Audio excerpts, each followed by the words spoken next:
간단한 질문으로 오늘 말씀을 좀 시작하기를 원합니다. 여러분, 그리스도인이란 어떤 사람일까요? 그리스도인. 그렇게 어려운 질문이 아니죠. 그리스도인이 어떤 사람입니까? 라고 물으면 대부분의 사람들이 이렇게 대답할 수 있을 거예요. 예수 그리스도를 믿고 예수 그리스도 안에서 살아가는 자들이 그리스도인입니다. 뭐 의심할 거 없이 확실합니다. 근데 제가 질문을 이렇게 한번 바꿔서 드리면 생각이 좀 많아질 수 있을 거예요. 당신은 지금 그리스도인으로 어떻게 살고 계십니까? 그럼 마음속으로 한번 답변해 보세요. 이 질문은 정의에 대한 질문이 아니에요. 삶에 대한 질문이기 때문입니다. 그리스도인으로서 나는 그분과 동행하며 그분을 위하여 어떻게 살아가고 있느냐의 질문이에요. 그래서 그 답이 다 다를 수 있습니다. 죄인이었던 내가 어떻게 성령과 함께 더불어 그리스도 안에서 그리스도와 함께 그리스도를 위하여 살아가는지 생각해보면 참 신비스럽고 비밀스러운 것 같아요. 나만 알았던 내가 어떻게 성령 안에서 그분을 위하여 살아가게 되는가. 여러분, 이것이 구원의 신비입니다. 다윗은 시편 37편을 그 인생의 말년에 노래했어요. 오늘 본문에도 보면 25절 보면 내가 어렸을 때부터 노년에 이르기까지라고 표현합니다. 그러니까 이 시편은 다윗이 그 파란만장한 인생을 거의 다 산 이후에 그가 살면서 경험하고 체험했던 아주 중요한 본질 하나를 고백하고 있는 시예요. 다윗은 불의한 세상 속에서 우리가 하나님을 믿는 자로서 어떻게 살아가야 하는지를 도전합니다. 다윗은 무엇보다 먼저 불의한 세상을 살아가는 그 하나님을 믿는 성도들에게 이렇게 노래합니다. 행악자를 인하여 불평하지 말며 불의를 행하는 자를 투기하지 말지어다. 불평하지 말고 분노하지 말라는 거예요. 여러분, 이 세상을 살아갈 때 세상에 휩쓸려서 살아가는 자 말고요, 불의한 이 세상 가운데 하나님의 뜻을 이루고자 몸부림치는 자들이라면 보여지는 것들이 있습니다. 그게 뭐냐면 이 세상이 결코 공평하지 않다는 거예요. 하나님의 뜻대로 살아가는 자들이 잘 살 것 같은데 이 불의한 세상을 보면 악인들이 더 번성하는 것들이 보이죠. 그 악인들이 권력을 가지고 부를 축적하는 게 보여요. 자자손손 그 부를 가지고 편안하게 살아가는 게 보입니다. 마음의 바람은요, 하나님을 향하여 몸부림치는 믿음의 사람들이 그 인생을 좀 잘 살았으면 좋겠는데 오히려 믿는 자들이 더 애매하게 고난을 당하는 것 같고 더 어려움을 당하는 것 같은 그런 모습들을 보게 되지요. 그래서 다윗도 그 믿음의 선배들처럼 하나님 앞에 호소했었습니다. 하나님, 왜 이렇게 악한 자들이 형통한 것입니까? 하나님, 왜 의인의 고난을 하나님은 바라만 보고 계십니까? 이렇게 고백했었던 때가 있었지요. 그러나 그가 인생의 말년에 그의 그 파란만장한 삶을 돌아보니까 이 불의한 세상, 불의한 자들을 향하여 불평하고 자기 자신을 보며 자학하며 분노를 쏟아내는 것이 결단코 하나님의 뜻과 하나님의 의를 이루지 못함을 그가 깨달았던 거예요.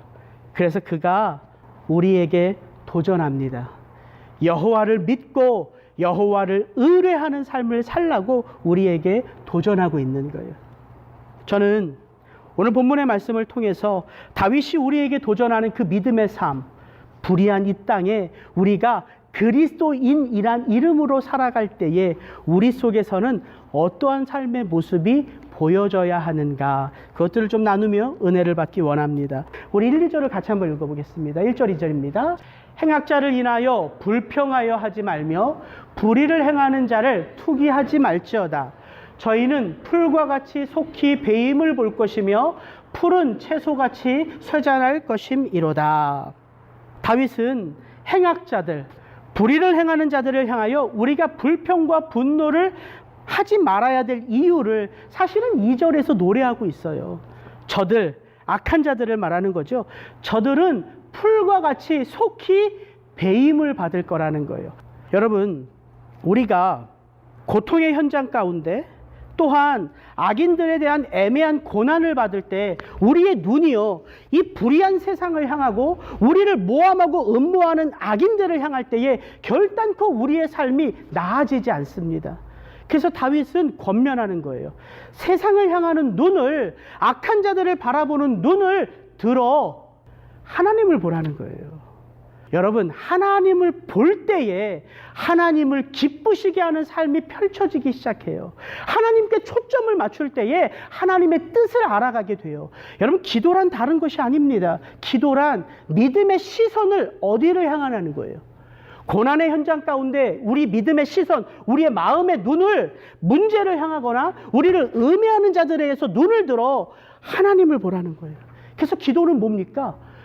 육신의 눈을 닫고 영의 눈을 뜨는 게 기도예요.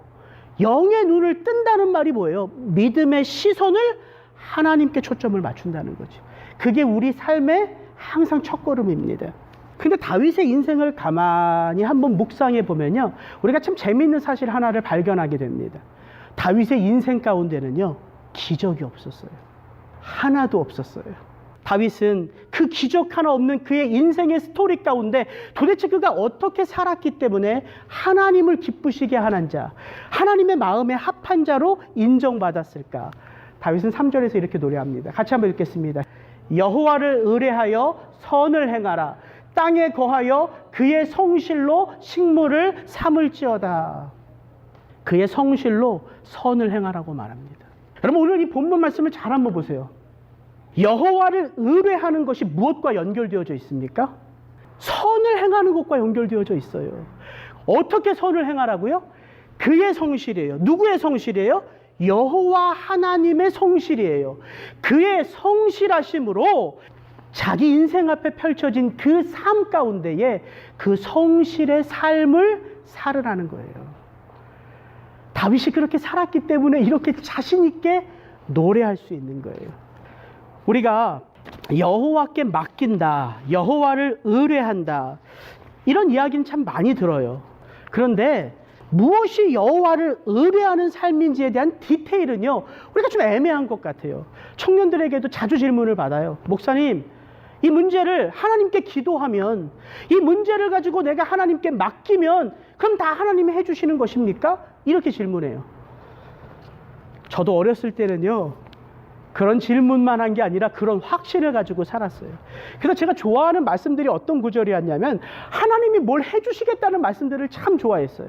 내가 너를 축복하리라, 너를 창대하게 하리라, 너를 복의 근원으로 삼으리라, 이런 말씀 참 좋아했어요.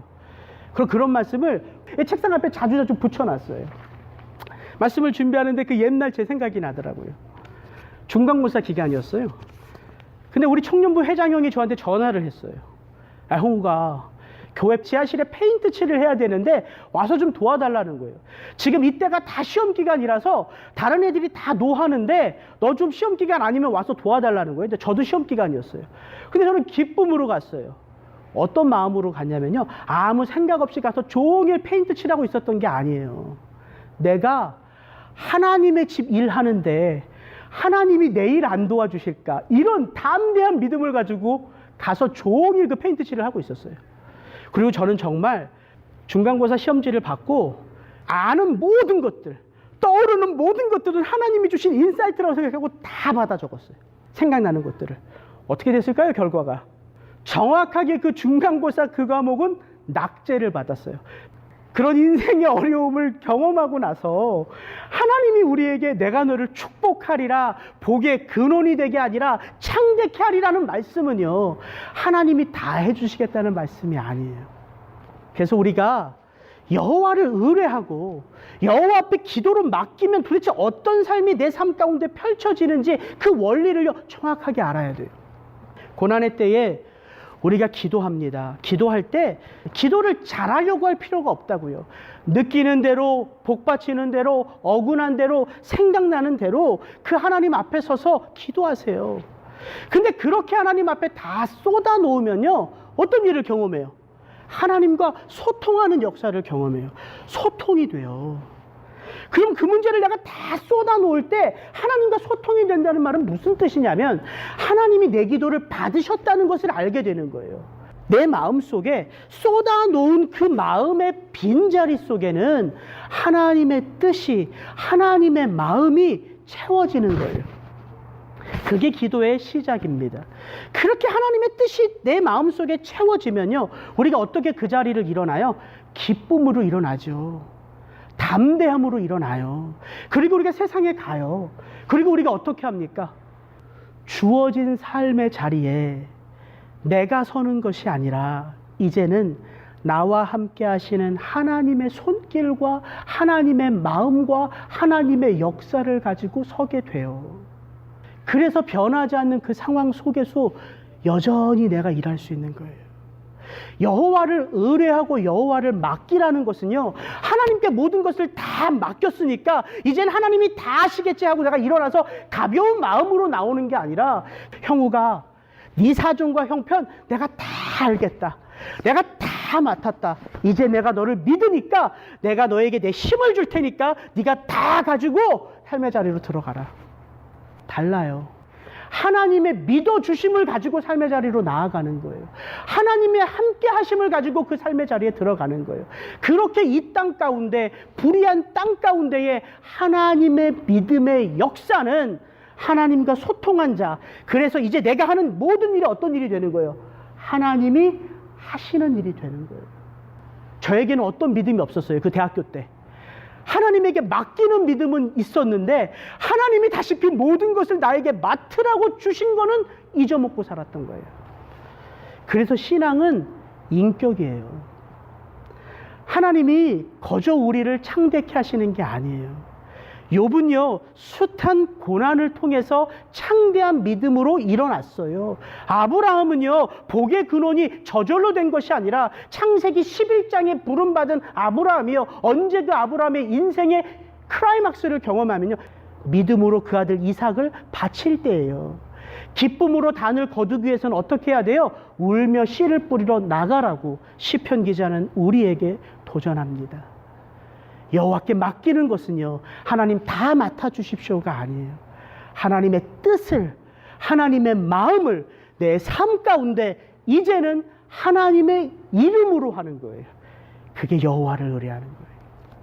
예수님의 이 말씀을 한번 들어보십시오. 요한복음 4장이에요. 예수님과 제자들이 그 사마리아 땅으로 가기 위하여 긴 여정을 걷지요. 그리고 그 땅에 도착해요. 배고파서 제자들을 마을로 보내셨어요. 먹을 것을 가져오라고. 그리고 제자들이 없는 그 사이에 예수님은 그렇게 만나고 싶었던 그 한 여인, 사마리아 여인을 만나시죠. 그리고 그 여인에게 생명의 복음을 전하십니다. 그리고 여인은 놀라 마을로 돌아가지요. 그때 제자들이 와서 말합니다. 예수님, 먹을 것이 있사오니 좀 잡수십시오. 그때 주님이 하신 말씀이에요. 가라사대 내게는 너희가 알지 못하는 먹을 양식이 있느니라. 제자들이 서로 말하되 누가 잡수실 것을 갖다 드렸는가 한데, 예수께서 이르시되 나의 양식은 나를 보내신 이의 뜻을 행하며 그의 일을 온전히 이루는 이것이니라. 오늘 다윗의 고백하고 똑같아요.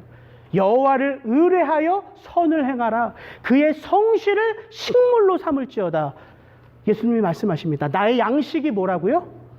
나를 보내신 이의 뜻을 행하는 것이, 그의 일을 온전히 이루는 것이 나의 양식이다. 하나님의 보냄받은 자로서 우리가 이 불의한 세상에 그리스도인으로 살아가는 것은요, 그 아버지 하나님의 보냄을 받아 이 땅 가운데 하나님의 뜻을, 하나님의 일을 이루어가는 거예요. 우리의 힘이 아닌 아버지 하나님의 그 성실하심으로. 그래서 우리가 주어진 삶에 더 치열해질 수 있는 거예요.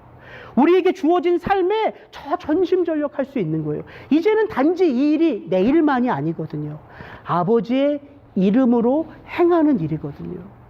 은혜는요, 그의 성실을 식물 삼아, 양식 삼아 하나님의 뜻을 행할 때에 하나님이 은혜를 부어주시는 거예요. 우리 4절부터 6절을 같이 읽습니다. 시작. 또 여호와를 기뻐하라. 저가 내 마음의 소원을 이루어 주시리로다. 너의 길을 여호와께 맡기라. 저를 의지하면 저가 이루시고 내 의를 빛같이 나타내시며 내 공의를 정오의 빛같이 하시리라. 다윗은요, 불의한 세상 가운데 당신이 만약 그리스도인으로 살아간다면 그를 기뻐하라 이야기합니다. 그를 기뻐하라. 불평과 불만을 멈추고요. 분노를 쏟아내지 않는 삶은요, 다른 삶이 아니에요. 이 안에 기쁨을 채워야지만 가능한 삶이에요. 여러분, 사람은요, 속에 채워진 것을 드러내는 존재입니다. 그게 사람이에요. 억울함을 심으면요, 불평과 분노가 터지게 되어 있어요. 그게 사람이에요. 속일 수 없어요. 우리는요, 근심하는 사람을 알아봐요. 왜? 그의 근심하는 얼굴빛이 드러나기 때문이에요. 청년부 사역을 오래 하니까요, 우리 형제들 자매들 얼굴만 보면 알아요. 아, 이 녀석이 데이트를 시작하는구나. 아, 우리 자매가 이제 누구를 그렇게 점 찍어 놓더니 이제 고백을 받았구나. 금세 알게 돼요. 사랑하는 마음은요, 감출 수 없어요. 왜냐하면 그 얼굴과 그 눈에 행복이 넘쳐나기 때문이에요.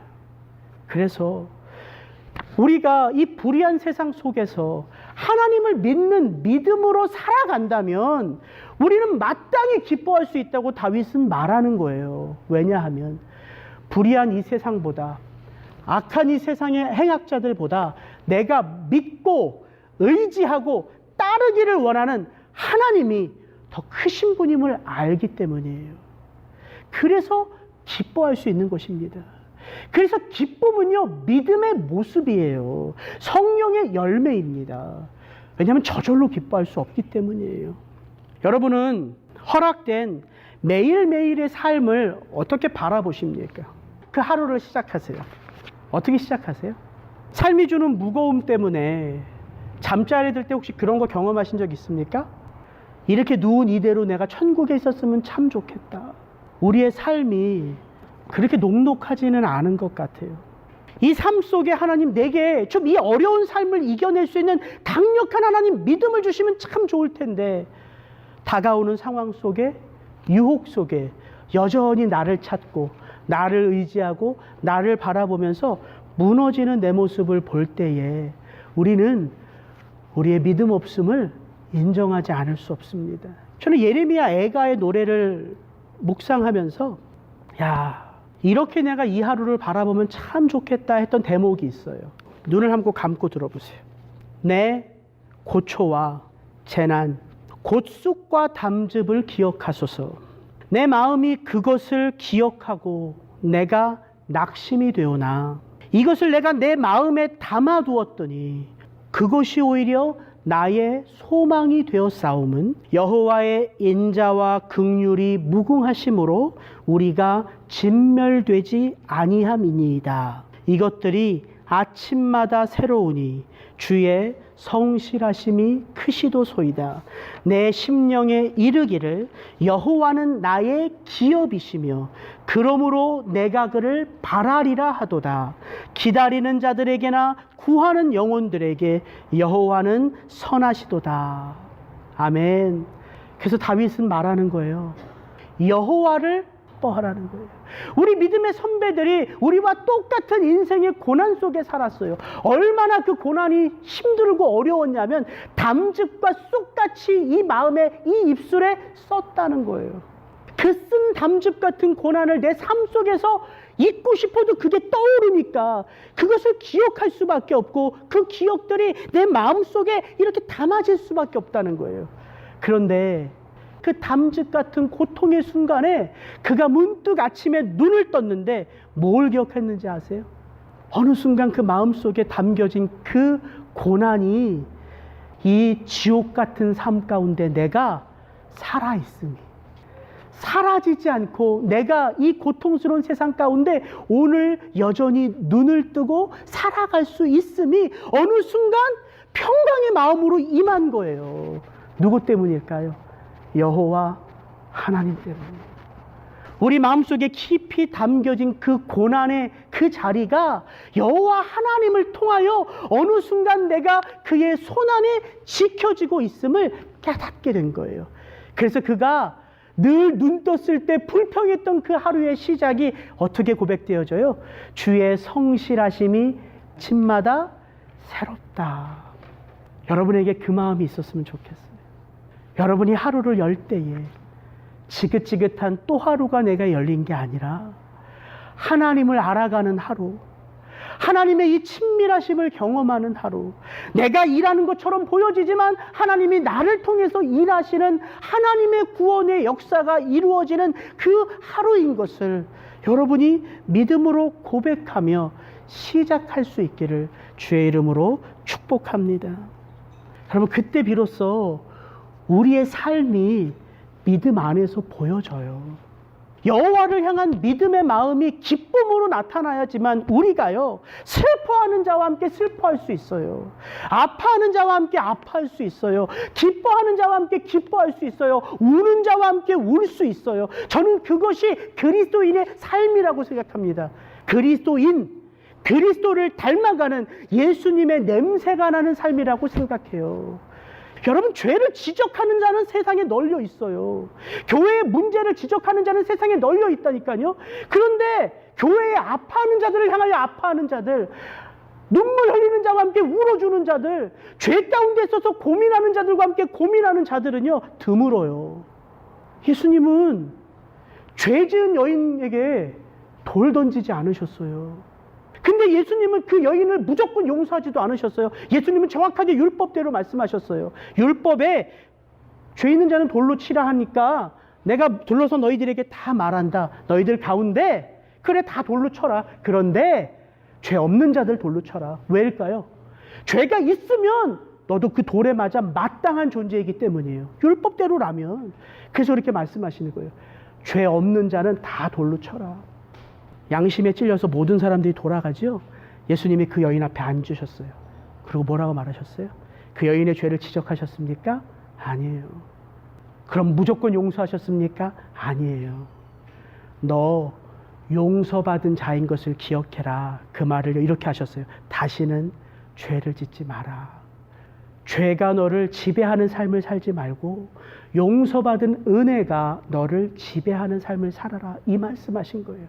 그게 뭐냐면요, 기쁨의 삶을 살라는 거예요. 기쁨의 삶. 왜요? 내가 그 죄를 용서함 받은 것보다 더 큰 기쁨이 없기 때문이에요. 그게 구원의 기쁨이에요. 우리가 그 구원의 가치를 모르니까 그 기쁨의 가치도 모르는 거예요. 구원의 가치를 알 수 있다면 그 기쁨의 가치를 알고요, 그 기쁨이 늘 내 마음 가운데 살아있기를 소망하게 되는 거죠. 그래서 다윗이 말하는 거예요. 그를 기뻐하라. 우리 7절부터 9절까지 말씀을 같이 한번 읽습니다. 시작. 여호와 앞에 잠잠하고 참아 기다리라. 자기 길이 형통하며 악한 꾀를 이루는 자를 인하여 불평하여 말지어다. 분을 그치고 노를 버리라. 불평하여 말라. 행악에 치우칠 뿐이라. 대저 행악하는 자는 끊어질 것이나 여호와를 기대하는 자는 땅을 차지하리로다. 다윗은 마지막으로 불의한 이 세상 가운데 그리스도인으로 살아가는 것, 그래서 그분을 의뢰하며 살아가는 모습 하나를 추가합니다. 그게 뭐냐면 그분 앞에 참고 잠잠하며 기다리는 거예요. 인내하는 거죠. 인내하는 거. 불의한 세상을 바라보며 같이 한 그 마음이 아프신 분이 누굴까요? 불의한 이 세상을 바라보면서 가장 아프신 분, 하나님이시죠? 그분이 세상을 만들었습니다. 선한 자들을 괴롭히는 자들을 바라보면서 가장 먼저 혼내주고 싶어하는 사람이 누굴까요? 하나님이세요. 애매히 고난당하는 내 아들과 딸들을 바라보면서 가장 먼저 그를 건져주고 싶은, 그를 구원해내고 싶은 분은 누구실까요? 하나님이세요. 우리가 그것만 제대로 생각할 수 있다면 고난의 현장 속에서도 불평 대신 하나님은 어떠실까, 이 마음이 떠오를 거라고요. 손가락질 받는 교회를 바라보며 비난하기 전에 교회된 내 모습을 먼저 돌아볼 수 있을 거예요. 그 하나님을 우리가 조금만 깊이 헤아리기를 원한다면 그 하나님의 마음이 느껴지니까. 그래서 다윗은 노래했던 거예요. 세상을 향하여 원망을 쏟아내도, 하나님을 향하여 불평을 쏟아내도, 세상과 그 악한 자들을 향하여 분노를 쏟아내도 그들은 하나도 바뀌어지지 않아요. 하나님이 원하시는 건 뭐냐면요, 그들을 바꾸기 전에 나는 다윗아 내가 바뀌었으면 좋겠다. 저는 그때 알았어요. 왜 다윗의 삶 가운데 기적의 스토리가 없는지. 다윗이요, 그 하나님의 마음을 알고 그 하나님의 마음을 체험하니까 놀라운 기적이 없어도 그 주어진 삶의 자리에 하나님의 마음을 가지고 하나님의 뜻을 가지고 살아갔어요. 기적이 필요 없어요. 우리가 하나님이 일하시는 그 놀라운 하나님의 역사를 우리의 삶에서 체험하고 싶다면 우리는 어디에 서야 할까요? 하나님이 일하시는 현장이에요. 하나님이 일하시는 현장에 서 있어야지만 하나님의 역사를 체험하는 거예요. 하나님의 역사가요, 어디에 펼쳐집니까? 불의한 이 땅이에요. 불의한 이 땅에 하나님의 역사가 나타나요. 누구를 통해서? 저와 여러분을 통해서. 그래서 우리가 불의한 이 땅에 살아가고 있는 거예요. 그리스도인이란 천국에 사는 자가 아니라요, 불의한 이 땅에 서 있는 자예요. 여러분, 성도의 신앙이요, 어디에서 성숙해질까요? 천국입니까? 이 땅입니까? 이 땅이에요. 천국에서는요, 성숙해진 성도만 들어갈 수 있어요. 왜냐하면 그게 영화이기 때문에. 성도가요, 하나님을 소망하는 것이 이 땅에서입니까? 천국에서입니까? 이 땅이에요. 저 천국에서는요, 하나님을 소망하실 필요 없습니다. 왜? 하나님을 얼굴과 얼굴을 대면하여 보기 때문이에요. 소망이란 뭡니까? 변하지 않는 나의 삶 속에 하나님의 일하실 것에 대한 바람이요, 원함이잖아요. 그것은 이 땅에서 일어나는 거예요. 왜 그리스도인이 불의한 이 땅에서 살아가야 되는지 답은 명확하죠. 이 땅이 바로 하나님을 소망하는 자리이기 때문이에요. 이 땅이 바로 내가 하나님 보시기에 기뻐하는 자로 성숙해져 가야 할 자리이기 때문입니다. 그래서 여러분과 저에게 주어지는 이 삶의 자리가 그래서 아름다운 거예요. 그래서 소중한 거예요. 지금 내가 놓여져 있는 나의 삶이 소중한 거예요. 근데 이 소중한 삶을 우리가 어떻게 깨달아 가냐면 여호와 앞에 기다림으로 해요. 인내함으로. 누가 인내할 수 있어요? 여호와를 의뢰하는 사람이. 그 여호와 하나님 앞에 그를 기뻐하는 자만이 인내할 수 있다는 거예요. 그래서 인내는요, 우리의 성숙의 모습으로 변화되어 가는 우리의 믿음의 삶인 거예요. 여러분, 성숙하기 위해서는요, 반드시 인내해야 합니다. 그 인내함 속에 믿음의 싸움이 일어나기 때문이에요. 인내란 내 삶의 주권을 하나님께 맡기는 거예요. 그래서 인내를 통해서 우리는 치열한 영적 싸움 가운데 있는 거예요. 그 인내를 통해서 내가요, 이것을 소망하는 것이 진짜 하나님이 기뻐하시는 것인지 아니면 믿음을 가장한 내 바램과 원인지가 그 인내의 과정을 통해서 다 드러나기 때문이에요. 그래서 성숙한 믿음은요, 인내를 통해서 열매 맺어 가는 거예요. 쉬운 예를 하나 들고 마칠게요. 우리가 인생을 살아가면서 내 자신 말고 인생에서 가장 소중한 게 뭐예요? 나 아닌 이상 자녀예요, 자녀. 하나님이 우리 인생 가운데 가장 소중한 축복의 선물인 자녀를 어떻게 주실까? 한번 돌이켜 생각해 보면 인내가 왜 필요한지를 알게 돼요. 하나님이 거저 주시지 않으세요. 한 여인이 결혼을 하고 그 아이를 뱃속에서 몇 개월을 가지고 있어요? 10개월이죠? 10개월, 조금 이르나 늦으나 10개월을 그 뱃속에서 그 아이와 교감을 해요. 그러면서 어떻게 엄마가 그 아이와 교감하여 엄마로 변해져 갑니까? 나를 버림으로 해요. 내게 가장 소중했던 나라는 존재를 잊어감으로 내 뱃속에 있는 아이가 하나님의 축복된 선물인 것을 알아가는 거예요. 그래서 어떤 옷 다 버리죠? 맵신한 옷 다 못 입잖아요. 좋아하는 음식 다 못 먹잖아요. 아파도 약 못 먹잖아요. 저는 제 아내를 보면서 그걸 깨달으면서 정말 감동이었어요. 아빠도 마찬가지 아닙니까? 신혼을 보내다가 그렇게 사랑하고 달콤한 아내가 임신을 하게 되면 이제 그 집안의 주인은 누구예요? 임신한 아내예요. 시간대도 없이 먹고 싶은 게 뭐 이렇게 많은지 뭐 사와라. 그럼 항상 이렇게 말하죠. 여보, 당신의 애가 이걸 먹고 싶어 해. 사줄래 말래? 예. 그 집안의 통치자는 임신한 아내입니다.